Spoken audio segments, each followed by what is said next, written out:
Kulit pisang punya benang putih yang membuat buahnya tercium dan terasa khas. Benang ini disebut pembuluh tapis yang berfungsi mengangkut semua nutrisi dari daun ke seluruh bagian tanaman. Kita juga bisa memakannya kok, karena memang aman. Sayuran yang pertama kali ditanam di luar angkasa adalah kentang. Para astronot berhasil menanam 5 kentang kecil dengan umbinya. Wah, bagaimana kalau kita terbang ke luar angkasa saja untuk mencicipi kentang goreng di sana? Tapi karena gravitasi, kita tidak akan bisa benar-benar mengecap nikmatnya. Karena semua makanan pasti akan terasa hambar. Sama seperti semangka dan seledri, kentang mengandung banyak air, yaitu sekitar 80%. Sebetulnya sih, kita bisa membuat jus atau smoothie kentang, tapi lebih enak kalau digoreng aja kan? Karena banyak mengandung air, kentang bisa membantu menangkap dan memantulkan sinyal Wi-Fi atau radio. Memangnya kamu menginginkan teknologi seperti ini? Gak perlu repot-repot makan bawang kok agar kamu bisa mengecap rasanya. Coba gosokkan 1 siung bawang putih di kakimu, kamu pun akan merasakannya dalam 15 menit. Alasannya belum diketahui, tapi cara ini memang berfungsi kok. Kemungkinan karena efek placebo. Lemon akan mengeluarkan lebih banyak air kalau kamu menghangatkannya di microwave. Panas bisa melunakkan membran yang beku sehingga cairannya bisa mengalir bebas. Pakai cara ini ya kalau kamu mau bikin jus lemon. Meski kurang dikenal, buah kepel punya kekuatan super loh. Bisa membuat keringatmu beraroma bunga violet. Ya, tapi kan kamu tetap perlu sering mandi. Di alam liar, tidak semua jeruk berwarna oranye. Wilayah beriklim subtropis kurang dingin, sehingga suhunya kurang bisa menguraikan klorofil. Kulit jeruk pun akan tetap berwarna kuning atau kehijauan. Jeruk seperti ini biasanya diproses dengan gas etilen untuk membantu mengubah warnanya menjadi oranye. Kamu perlu menjatuhkan cranberry untuk mengecek rasanya. Berry ini bisa memantul karena di dalamnya terdapat kantong udara kecil. Udara membuatnya membal, lalu mengapung. Makin tinggi pantulannya, makin enak rasanya. Apa kamu lebih suka daging sapi daripada biji labu? Hati-hati ya, kamu bisa kekurangan protein. Tahu nggak sih, biji labu dan brokoli mengandung lebih banyak protein per kalori dibanding semua jenis daging. Almond seringkali dikira kacang, padahal sebetulnya buah ini tumbuh di pohon dan sangat mirip dengan buah persik. Kalau kacang berdaging kering, almond berdaging tebal. Coba deh buka lapisannya. Di dalamnya ada biji yang bisa kamu makan. Kopi yang kamu minum di pagi hari sebetulnya adalah buah yang diseduh. Biji kopi termasuk biji buah beri, jadi bisa dikatakan minuman kopi terbuat dari buah beri. Bawang perlu ditanam di tanah yang mengandung sedikit belerang agar rasanya lebih lembut dan airnya tidak terlalu menusuk mata. Tapi kalau tanahnya banyak mengandung belerang, siapin tisu yang banyak deh saat kamu mengirisnya. Cuci dulu pisaunya dengan air dingin biar kamu nggak gampang mewek saat masak. Atau dinginkan dulu bawangnya agar sel di dalamnya bereaksi lebih lama. Jadi terhura. Wortel mini punya 2 jenis. Wortel yang dipanen sebelum matang dan wortel matang yang dipotong kecil-kecil. Ini cuma trik pemasaran kok untuk mengubah wortel sortiran menjadi produk yang bisa dijual dengan harga yang lebih mahal. Tidak ada sayuran yang berkalori negatif. Menurut sebagian orang, kandungan energi pada selada, kale, dan seledri lebih rendah daripada energi yang kita pakai saat mengonsumsinya. Sayuran ini masih mengandung 10 kalori tiap ikatnya dan memang termasuk rendah. Tapi untuk mencernanya, kita perlu setengah kalori.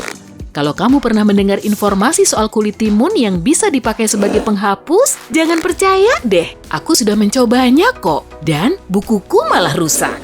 Saat makan lollipop, sebenarnya kamu cuma menelan air liur berperisa. Lollipop terbesar di dunia seberat lebih dari 3.170 kg. Tentunya perlu banyak air liur untuk menghabiskannya.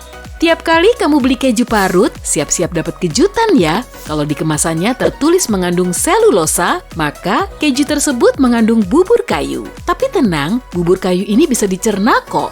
Bahan ini ditambahkan ke keju agar teksturnya bisa menggumpal.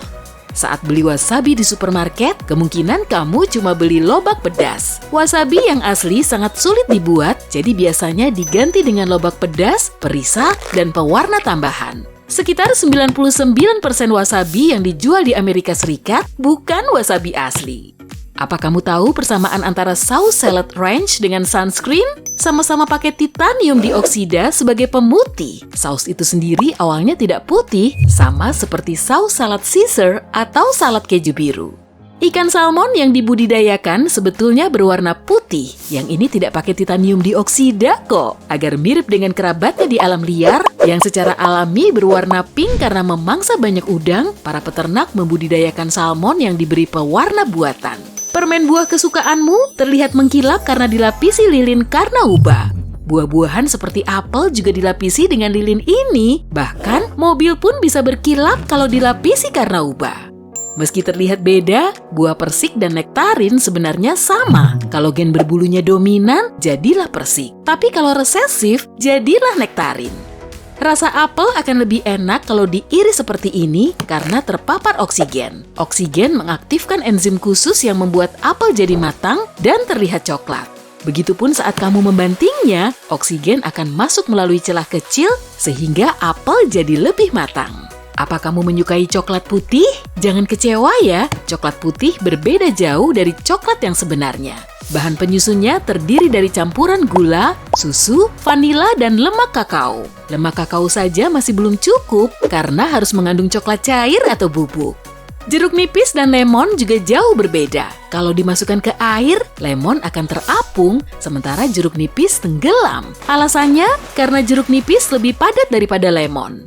200 tahun yang lalu, saus tomat dipakai sebagai obat. Dulu, para dokter percaya tomat mengandung banyak khasiat medis, begitupun dengan saus tomat. Kalau sekarang, udahlah, pakai saja sebagai saus.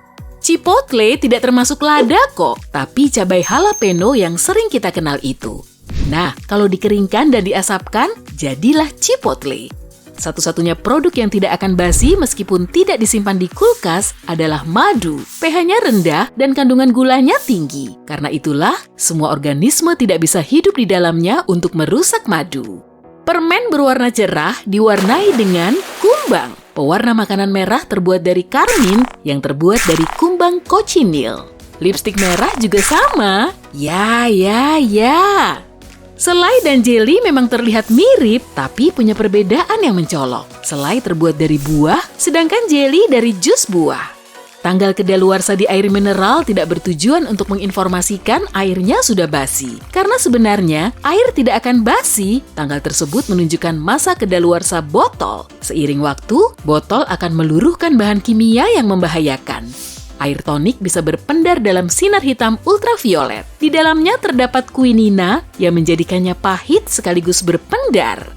Warna piring dan cangkir bisa mempengaruhi persepsimu terhadap makanan. Sekelompok peserta sukarela yang terdiri dari 57 orang minum coklat panas dari berbagai cangkir. Kebanyakan mengaku coklat panas yang paling enak diminum dari cangkir berwarna oranye. Wah, piring berwarna merah cocok nih dipakai oleh mereka yang sedang menjalani diet karena warna ini terlihat menakutkan dan akhirnya porsi makan mereka lebih sedikit.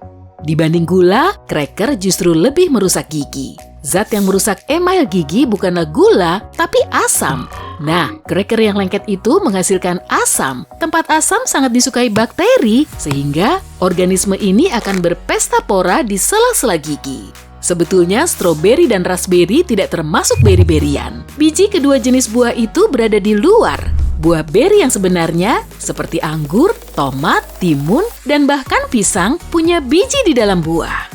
Pisang memang beri-berian, tapi juga tidak sepenuhnya benar kok. Lebih tepatnya, pisang merupakan buah beri dan berbatang herba. Agar lebih cepat masak, masukkan pisang ke kantong plastik yang berisi apel atau tomat. Kedua buah ini mengeluarkan gas etilen yang membantu mematangkan buah lain. Kita tahulah ya, apel yang kita beli di supermarket bukan buah segar yang baru dipetik. Sebelum sampai di pasaran, buah ini bisa berhibernasi selama 6-12 bulan dan tetap segar seperti baru dipetik. Rupanya semangka ada yang jantan dan betina loh. Iya, buah ini punya jenis kelamin. Semangka jantan lebih lonjong dan berair. Sedangkan yang betina lebih pendek, bulat, dan manis. Allspice tidak terbuat dari campuran berbagai macam rempah kok. Aromanya memang agak mirip dengan pala, kayu manis, dan cengkeh. Tapi sebenarnya buah ini punya spesies sendiri. Rempah yang juga disebut lada Jamaika ini punya batang berkayu sama seperti ceri. Gula coklat juga termasuk produk yang berasal dari trik pemasaran. Bahan dasarnya sama seperti gula pasir, tapi bedanya gula coklat mengandung molase. Molase ini merupakan produk samping mirip sirup berwarna gelap hasil ekstraksi bit atau tebu. Oh, so sweet ya!